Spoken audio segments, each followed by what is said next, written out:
world, welcome back to my YouTube channel. For what's been a long while since I've ever done a YouTube tutorial.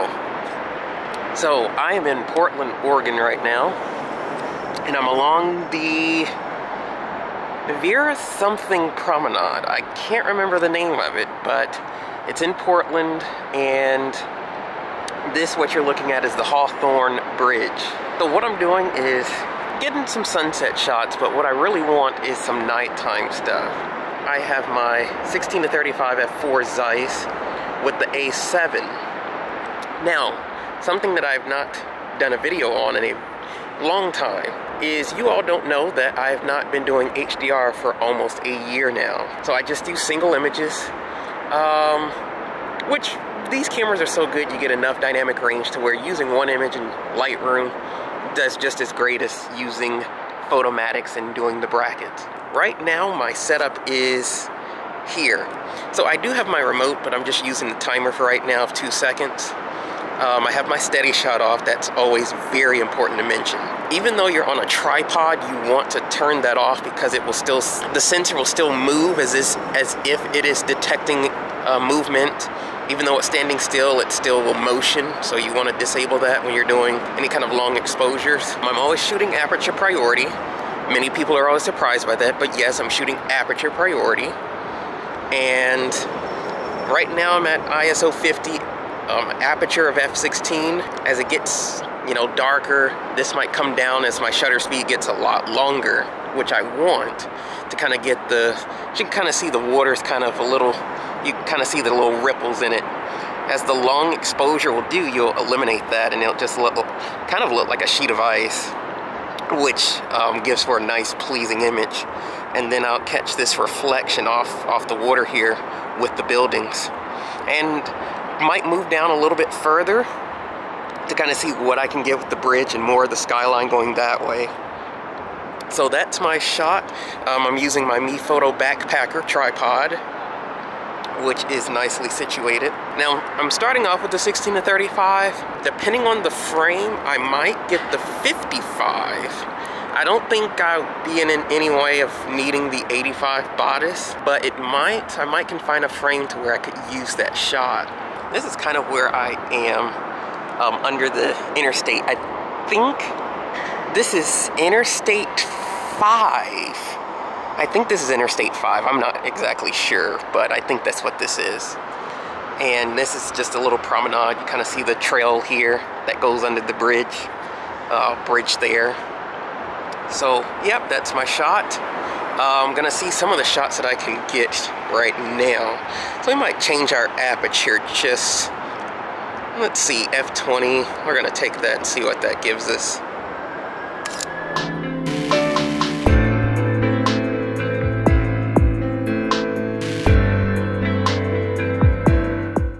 As the sun gets a little bit further down, this is gonna kind of turn a little bit more purple, reddish, orange, the kind of colors that I like.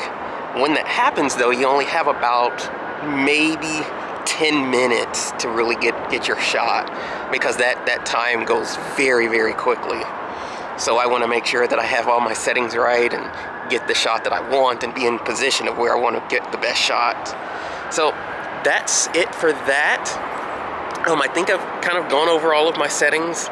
You can see my white balance. I always use auto white balance, but what I do is set a custom profile.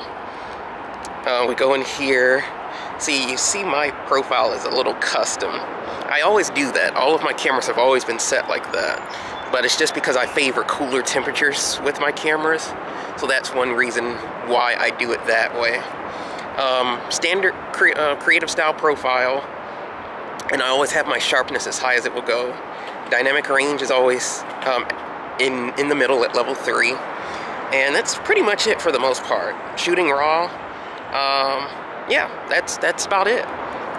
So we're gonna knock off a few frames, see what we get, and hopefully you guys enjoy some of the pictures that I get from this. So I'm not sure what we'll have, but I think we're gonna get some good images. Now, what I hate is yesterday was the perfect sunset, but I didn't get it. But we're gonna see what this gives us today.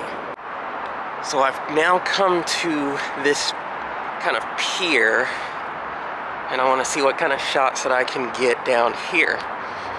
So I kind of want to be lower and elevate the camera angle upward. Kind of see the perspective I can get from here. This is not a bad shot with getting the boats in. Might try some of that.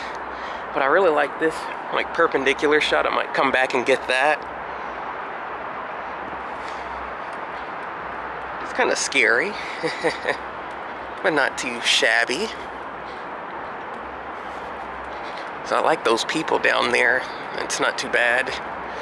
Could probably get them in a few shots. Actually, it's not bad. So I've come down to this part. I'm still on the pier, and the sunset has really gone down, so now we're getting a lot of the building lights and such. So I'm fighting that this pier is moving. It's moving a little bit too heavy, so I can't stay here because my images will come out blurry. Now I did enable steady shot just because of the movement, even though I'm on a tripod. This is one of the very few times having steady shot is an advantage. But it's not really that much of an advantage if it's moving too much. So my setup still fairly the same. So I might relocate, get a different frame so that way I really get a nice exposure. So we'll see how that comes out.